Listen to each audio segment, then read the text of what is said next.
For the next 1 year, I think in terms of trying to shape the economy, there are many things we probably need to do.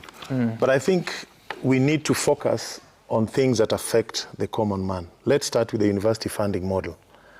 I mean, just how to finance students cannot be such a headache that for a year we can't solve it. It is such a very basic thing. Yep. When the model was brought to Parliament, I did point out that the criteria they were applying was wrong, because they had things like polygamy in there to be a consideration.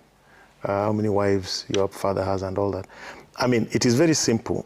Students have a history, and that history is in the high schools. We know who has been receiving financial support from Wings to Fly, CDF, donors.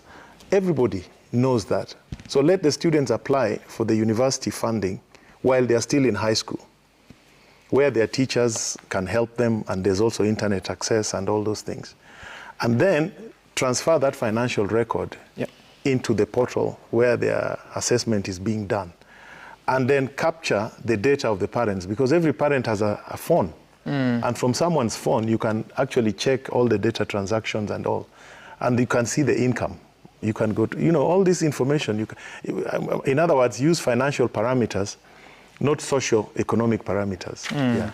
Just use financial parameters. So I think we need to solve that. We also need to solve the SHA conundrum.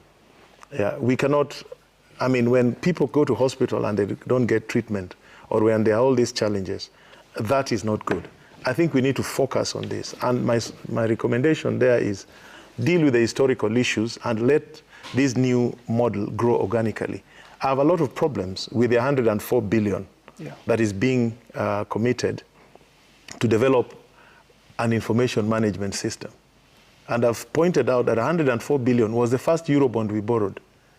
I do not understand how an information management system for managing medical information, track and tracing of how medicine has moved, can cost 104 billion.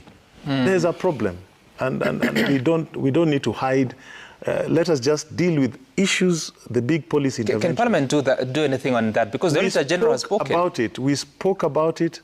We raised it. I mean, he was there. That's what I'm asking. Yes. Now, the Auditor General has spoken about it, that the procurement is flawed. Yes. That there was no budget. Sammy.